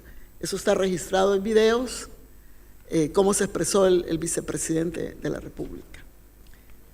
Es importante también señalar, pues, que en el ejercicio de este tiempo ha tomado medidas que han afectado y que a mi juicio comenzó la persecución política de la forma con los despidos de los trabajadores que llegan ya alrededor por casi de 15,000 del Ministerio Público, del Ejecutivo, del Legislativo que controla y de los municipios que también controla y de otras ramas del sector público, violentando la estabilidad laboral y solo por el hecho de ser sospechosos que venían de la simpatía del FMLN. Esas personas ahora no tienen trabajo, lógicamente han empezado procesos, juicios, pero no es suficiente. Cuando tiene el control del Congreso, el 1 de mayo del 2021, lo primero que hace después de que juramentaron la toma de posesión fue destituir a la Sala de lo Constitucional y al Fiscal General de la República, violentando los procedimientos y las causales para destituir un magistrado de esa naturaleza y también un fiscal. Ellos hicieron un juicio político, sacaron un dictamen con A, B, C, D de las actuaciones de la sala en relación a superar vetos que él presentaba a dictámenes que hacían la Asamblea de los Diputados de oposición, que eran mayoría, y entonces la sala lo declaraba constitucional, ¿verdad? O acciones o decretos ejecutivos que él implementaba para enfrentar la pandemia, que cortó también las libertades y solo pasaba en emergencia porque eso le permitía evadir los procesos de licitación y ejercer la corrupción. Entonces la sala lo tenía, pues, como dicen, ejerciendo el control, ¿verdad?, jurídico. Entonces el juicio que le hacen a todos los magistrados que despiden, que quitan, es político. Eso no lo habíamos visto nunca en El Salvador, ¿verdad?, por supuesto. Eso hace que la comunidad internacional, pues, repudie esa acción, obliga a renunciar a 4 de los 5 magistrados porque ellos también sacaron, antes de que el último diputado levantara la mano para destituirlos, salió una sentencia inmediatamente a la sala donde declaraba inconstitucional esa decisión que estaban tomando. Entonces, así vino evolucionando todo eso. El fiscal igual fue destituido. Después vino una ley que prohibía que los jueces de 60 años y que tuvieran 30 años de servicio estuvieran en el órgano judicial. Ahí salieron como 400 jueces. Todo eso ya está en manos, pues, del relator de las Naciones Unidas de los jueces. Ya controlado esta parte, empezó a cambiar, por ejemplo, delitos, ampliarlo, ¿verdad? Porque la persecución ahora que se tiene es por sobresueldos a todo el gabinete que estuvo con Sánchez Serén, y eso no está considerado como delito. Entonces amplió lo que es el peculado, ¿verdad? Y también características que metió a otras cosas. Y también quiero hacer ver, pues, que esta situación actualmente en el órgano judicial que él controla, ¿verdad?, ha hecho que jueces que se identifican con peticiones, ¿verdad?, de distinta índole, porque hay una persecución política a todo aquel que se ve como opositor, ¿verdad? Es decir, o tiene un pensamiento crítico ante la gestión o que cuestiona, ya lo va viendo como un enemigo, ¿verdad? El enemigo interno. Entonces les abre procesos o los amenaza, y entonces así tenemos periodistas que ahora tienen un gran control de las comunicaciones también. Acaban de hacer una ley que ya no va a regular las escuchas, etc.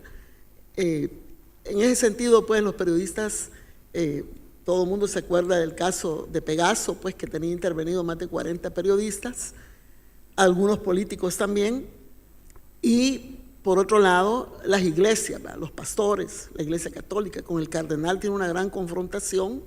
El cardenal actual acompañó los procesos de diálogo y estamos en esa situación, ¿verdad?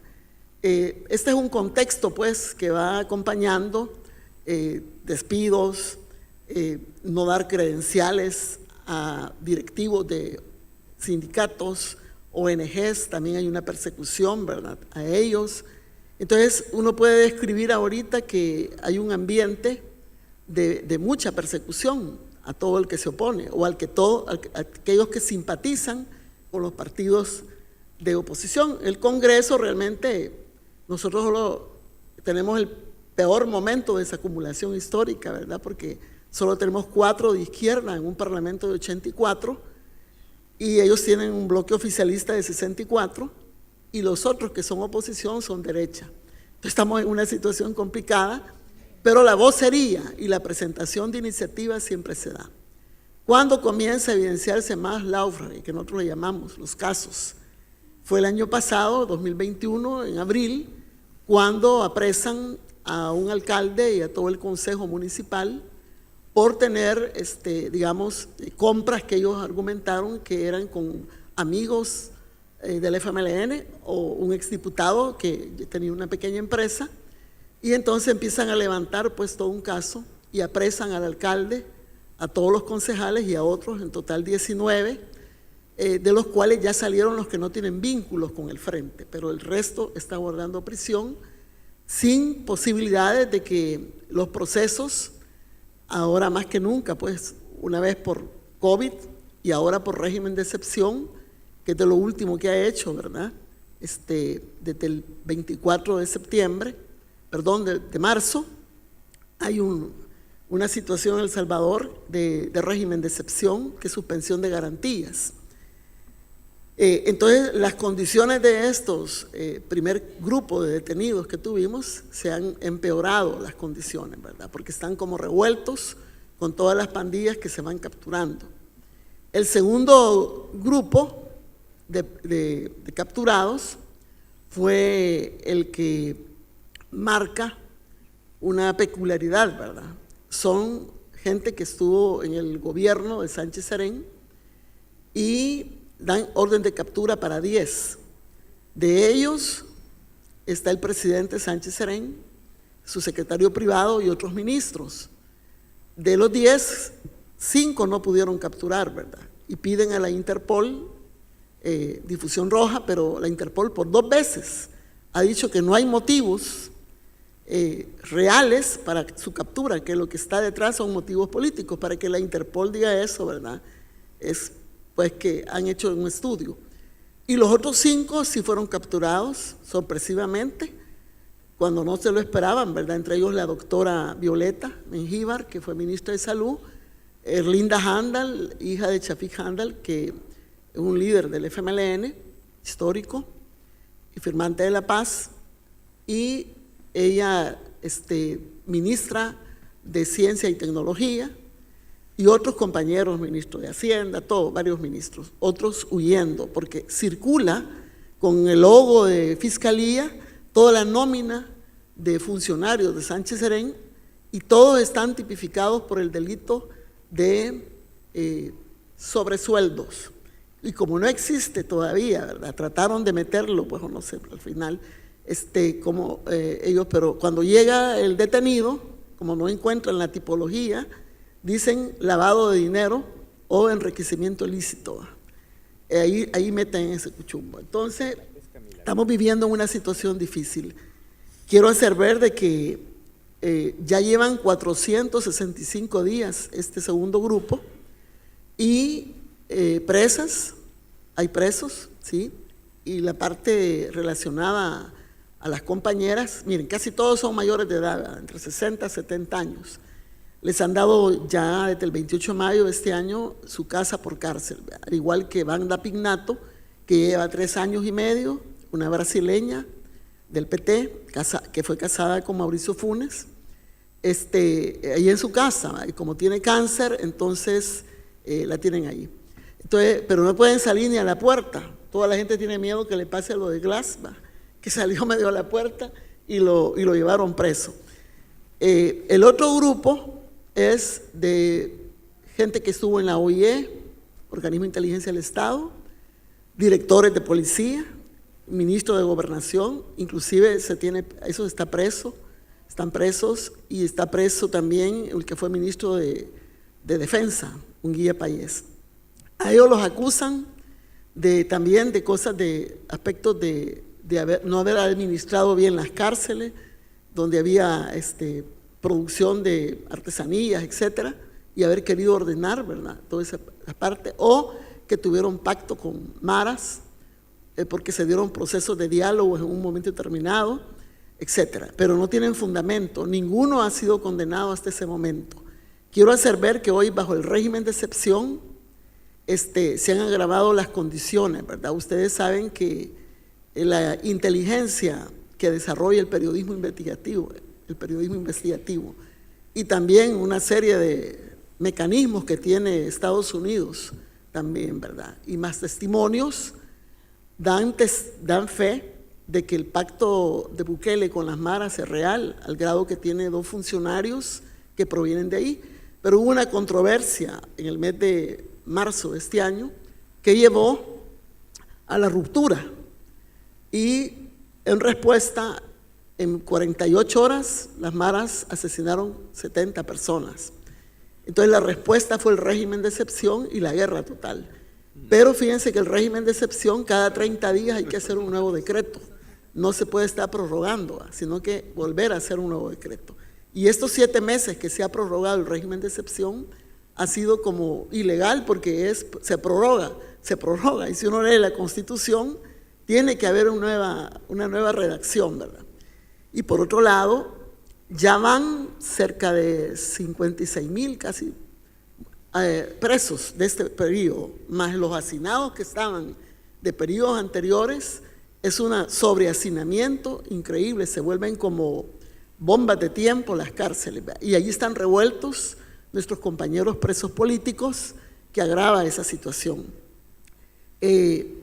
Las condiciones también en general de los presos, de estas personas que están capturando, que tienen estos casos, Amnistía Internacional ya está en la Comisión Interamericana de Derechos Humanos por el pacto que se ha suscrito, pues, interamericano de los derechos humanos. Están en condiciones deplorables, ¿verdad?, todos estos presos, porque al nomás comenzar el régimen de excepción, le suspendieron 3 tiempos de comida a todos los presos, ¿verdad?, incluidos los políticos. Las condiciones de dormir son deplorables, ¿verdad? Cada uno anda ahí peleando por el derecho a piso donde acostarse. Entonces son situaciones muy, muy difíciles. Y la salud, ¿verdad?, las condiciones de salubridad, todos lo justifican que es tiempo, primero que era tiempo de pandemia, ahora que es tiempo de régimen de excepción, que están suspendidas las visitas, pero tenemos compañeros que desde el año pasado no recibían visitas, hasta los abogados es complicado. Con el régimen de excepción, las principales derechos y garantías fundamentales son derecho a un abogado, hasta los 15 días tener derecho a un abogado, al juez que el proceso se abra 60 días y así. Entonces tú tienes un montón de gente y los familiares no saben a dónde están, ¿verdad?, porque son 19 centros penales, hacen vigilia, se han organizado en comités, los familiares de los presos comunes, y a su vez de haberse organizado también existe el comité de desaparecidos de la actualidad, porque en ese pacto con las pandillas, lo que fue enero, febrero, marzo, había un pacto de que bajaban los homicidios y se incrementaron desaparecidos, ¿verdad? Entonces ahora hay comité ya no solo desaparecidos de la guerra civil, sino que también de la actualidad. En concreto, amigas y amigos, nosotros con los casos que tenemos, ¿verdad? Y en particular de un caso que ahorita vamos a pasar en un videíto, el compañero Cifrido Reyes, que es el más antiguo perseguido, ¿verdad? Y que realmente se le han suspendido todas sus garantías a él y a su familia. Vivimos un momento difícil, ¿verdad? Porque esto se va a agravar. Imagínense que en El Salvador por constitución no se puede dar reelección, ¿verdad? Hay 8 artículos, 6 de ellos vinculantes y 2 pétreos que no permiten la reelección inmediata. Y Bukele, a partir de que pretendió, a través de una reforma constitucional que no se pudo concretar, ¿verdad?, una figura que le permitiera, porque se requiere un proceso de 2, 3 asambleas continuas para hacer una ratificación, ¿verdad? 2 para cuando es una reforma común que se va a cambiar, y 3 o 4 quizás para cuando es un artículo pétreo. Entonces no le daba por ningún lado hacer una reforma. Entonces la sala que impuso en mayo del año pasado le interpreta aberrantemente que sí se puede y que habían unos artículos escondidos, decía, ahí, ¿verdad? Y le ha dado el aval para ello. Por lo tanto hizo un decreto, ¿verdad?, que es una orden, podemos decir, al Tribunal Supremo Electoral, que cuando sean los tiempos de campaña y sea el periodo de inscribirse, le permita al presidente Bukele inscribirse. La correlación ahí en el Tribunal Electoral es adversa a la democracia, pues porque ahora de los 5, solo uno es más progresista, el doctor Oliva. De ahí todos se someten a lo que se dice. Entonces, ahora tenemos esa situación que el próximo año, 2023, inicia la campaña, ¿verdad? Porque las elecciones son en febrero del 2024, las generales, presidenciales, legislativas, están separadas, porque el siguiente mes son municipales y del Parlacen. Pero ya ahorita que acaban de definir en la Asamblea cómo va a ser el voto electrónico en el exterior, no va a tener ni padrón el exterior para decir quiénes votan y quiénes no votan. Se va a permitir lo que en El Salvador no se permite adentro, votar con DUI vencido, ¿verdad? Y también con pasaporte, que no está viable, pero sí se da el derecho a votar electrónicamente a no sé quiénes, porque no hay un padrón para el exterior. Entonces está trayendo una serie de contradicciones este proceso electoral. Ahorita ya hay muchos sectores democráticos que están, digamos, enarbolando la bandera de la no reelección, ¿verdad? Quiero hacer ver de que esta situación va a complicar porque en la campaña, según las encuestas a nivel mundial, Bukele es el presidente más cool de América Latina, va con 86 y en primera posición, y de ahí para abajo otros presidentes. Y cuando se pasan adentro del país, como la reciente de la UCA, es cierto, la gente dice, qué bueno que ya las maras no están asediándonos, pero cuando se le desmenuza qué quiere decir régimen de excepción, y se pregunta, ¿y usted está de acuerdo que se capture gente inocente? Porque decían que se capturan, digamos que 40 son maras, pero el 60 están estigmatizadas por la criminalización de los sectores donde viven o si anda un tatuaje. Ahí tiene usted cantidad de jóvenes presos y también liderazgos sociales de base que se los llevan, ¿verdad? Entonces la gente dice que no. Y le dicen, y que no tenga un abogado durante 15 días, todo el país, toda la gente que tiene algún caso y que no puede tener derecho a abogado. Entonces la gente dice, no, hay que tener abogado así como estaba previsto. Y cuando le dicen que el juez ventila los casos cada 4 semanas, ¿verdad? La gente no está de acuerdo. Entonces, o cuando ve que las condiciones de la cárcel se empiezan a preguntar en esta encuesta, la gente no está de acuerdo. Pero en el grueso, ¿verdad?, por la propaganda, porque todo lo que se estuvo hablando aquí también por el amigo de Ecuador, la verdad se convierte en mentira y la mentira verdad y se estigmatiza. Ahora en esta campaña que viene, ya van a venir los procesos que se nos han abierto a varios de nosotros. Yo tengo un expediente abierto con investigación activa de 6 casos. solo relacionados a la guerra civil, porque cuando se decretó inconstitucional una ley de amnistía 23 años después de aquel suceso que no se reconoció el informe de la Comisión de la Verdad por la oligarquía y la derecha, hicieron una ley de amnistía. Y 23 años después, la Corte la declara inconstitucional, fue en el 2016, nos manda a hacer una nueva ley de reconciliación, de justicia, verdad, etcétera. Se hace, pero no logra satisfacer a las víctimas, nosotros no acompañamos. Entonces, en el 2018, en todo este proceso, los militares retirados, ¿verdad?, o que fueron señalados en el 87.3% que señaló la Comisión de la Verdad, la responsabilidad, a ellos y a los escuadrones de la muerte, se organizan y forman un comité que se llama Comité de Víctimas del Terrorismo FMLN, y nos llegan a poner demandas, el comité, a todos los que tuvimos un rango militar o responsabilidad, y sin especificar, ¿verdad?, sino que dicen haber tomado decisiones para reclutar niños a la guerra, haber tomado decisiones de poner minas en sitios, haber tomado decisiones para matar, para desaparecer, etc. Entonces, en una campaña electoral como la que viene, ya no va a ser el eje solamente de corrupción, estamos haciendo el cálculo, sino también vincular la figura del frente, que por momentos uno dice, bueno, aquella promesa que él dijo que iba a hacer desaparecer, ¿verdad?, ¿a dónde va a estar? ¿En qué momento lo pueden cumplir? Entonces, estamos así como en preventivo, varios, ¿verdad?, de que pueden tomarlo ese otro eje, ¿verdad?, ya de corrupción, de criminales de guerra, etcétera, como ha sido la narrativa que él empezó desde el 2017-18 a cultivar y que llevó pues a que la gente hoy considere los sectores más atrasados del país o los que no, las nuevas generaciones que han pasado 3 generaciones después de la firma de la paz, que no estudian, acumulado las deficiencias que hemos tenido como gobierno cuando estuvimos o como frente de no cultivar la memoria histórica de dónde venimos, dónde estamos, dónde queremos ir, y también que no empoderamos a nuestro pueblo, ¿verdad?, de un poder popular, etcétera.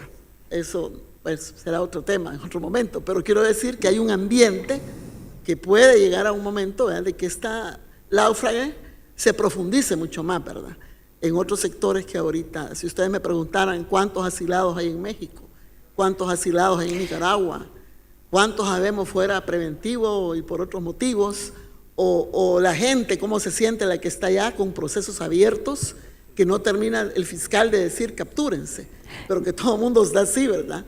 Ahí Nidia, perdón, pero compañeros. estamos muy Sí. excedidos de tiempo. Sí, muchas gracias. Sí. Bueno, no, y termino, si me puede poner el video, por favor. Solo son 3 minutos. No hay más tiempo. No hay más tiempo. Ay, qué pena, pero Con el protocolo, perdón. bueno, lo vamos a circular, ¿verdad? Este es el videíto mañana de... lo vamos a pasar. Mañana lo podemos pasar, Sí, sí, cómo para no. que conozcan de viva voz del compañero Cifrido su situación que se va a terminar de definir este 5 de diciembre. Pero estamos en lucha, compañeros, compañeras, estamos trabajando el Frente Amplio para revertir esta situación que es circunstancial. Los procesos no son lineales y todos los dictadores caen como cayó Bolsonaro.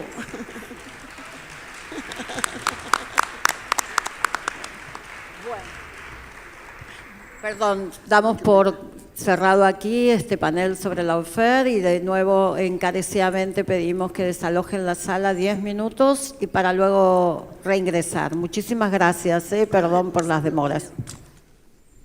Así que tan largo el tema.